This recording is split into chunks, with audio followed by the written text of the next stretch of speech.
নমস্কার। নতুন আরো একটা ভিডিওতে সবাইকে জানাই স্বাগত। ভীষণ শীত পড়ে গেছে আর আমি সকালবেলায় চলে এসেছি রোদ পোয়াতে। আর এখানে 12 মাসি আম গাছটার কাছে দাঁড়িয়ে আছি। আর দেখুন কি সুন্দর আম মুকুলটা হয়েছে। আর আপনাদের দাদা ভাই বাজার থেকে পটল নিয়ে এসেছে। ভাবলাম পটলের একটা সুন্দর রেসিপি বানাই আর আপনাদের সঙ্গেও শেয়ার করি। চলুন তাহলে বানানো যাক। গ্যাস জ্বালিয়ে কড়াই বসিয়ে দিয়েছি, কড়াই গরম হয়ে গেছে। এবার কড়াইতে দিয়ে দিচ্ছি সরিষার তেল। পটলটাকে আমি এভাবে করে কেটে নিয়েছিলাম আর এটাতে লবণ মাখিয়ে রেখেছিলাম। এবার আমি একটু হলুদ মাখিয়ে নেব। এখানে আমি বাটা হলুদ মাখিয়ে নিচ্ছি, আপনারা চাইলে গুঁড়ো হলুদও মাখাতে পারেন। এখানে নিয়ে নিয়েছি অল্প একটু টমেটো, নিয়েছি পেঁয়াজ, এখানে দিয়েছি কয়েক কোয়া রসুন আর ধনেপাতা। পটলগুলোকে আমি ভেজে নেব।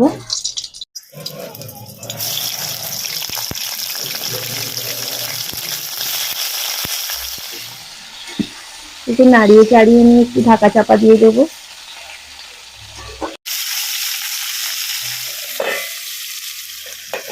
ঢাকাটা খুলে নেব। দেখুন পটলটা কতটা কমে গেছে। খুব ভালো করে ভাজার দরকার নেই, এইভাবে করে ভাজা হলে এবার আমি তুলে নিচ্ছি। একেবারে আমি মিক্সিং জারেতে আমি তুলে নেব।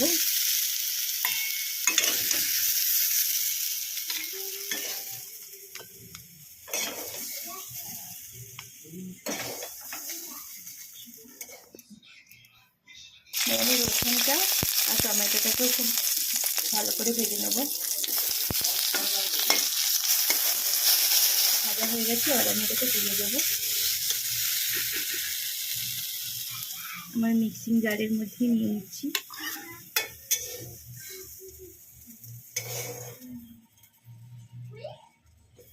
এবার আমি দেবো সেই স্পেশাল জিনিসটা, দিয়ে দেবো কয়েকটা চিংড়ি মাছ।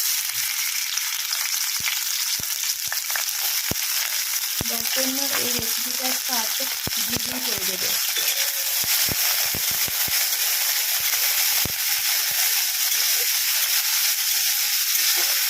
চিংড়ি মাছগুলোকেও আমি মিক্সিং জারে নিয়ে নিলাম।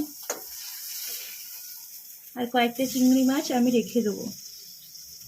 আজ আমি রেখে দিলাম, ওটা গোটা গোটা মুখে পড়লে ভালো লাগবে। এইরকম একটা পেস্ট করে নিয়েছি, একেবারে মিহি নয়, একটু দারদারা মতো রয়েছে।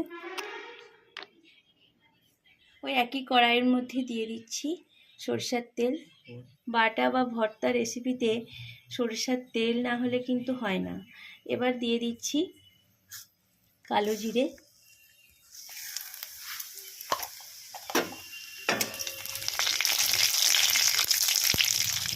এবার দিয়ে দিচ্ছি শুকনো লঙ্কা। এখানে আমি 3টে দিয়েছি শুকনো লঙ্কা।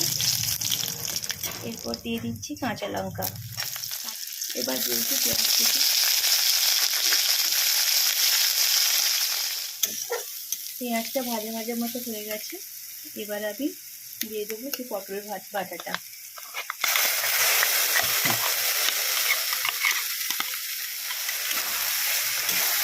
আজকে ছাড়তে হবে। চিংড়ি মাছগুলোকে এইভাবে হাত দিয়ে একটু কেটে কেটে নেবো। এরকম গোটা গোটা চিংড়ি মাছ থাকলে মুখে পড়লে কিন্তু খুব ভালো লাগে। এগুলোকে এবারে আমি দিয়ে দিচ্ছি কড়াইয়ের মধ্যে। কড়াইয়ের মধ্যে দিয়ে দিলাম। দেখুন কত সুন্দর দেখতে লাগছে।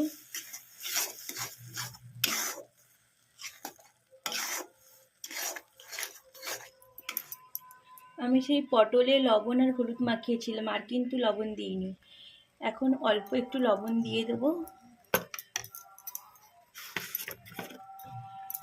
আর দিয়ে দেবো স্বাদের ব্যালেন্সের জন্য অল্প একটু চিনি।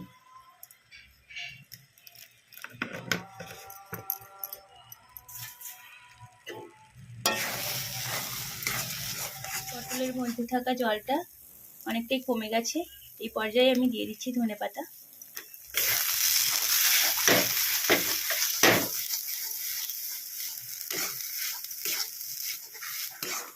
পটল বাটা বা পটল ভর্তা রেসিপি আমার রেডি। এবার আমি এটাকে নামিয়ে নেব। এবার আমি নামিয়ে নিচ্ছি। উপর থেকে দিয়ে দিচ্ছি একটু কাঁচা সরিষার তেল।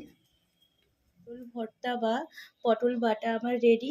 এইভাবে করে রান্না করলে এক থালা ভাত অনায়াসেই শেষ হয়ে যাবে।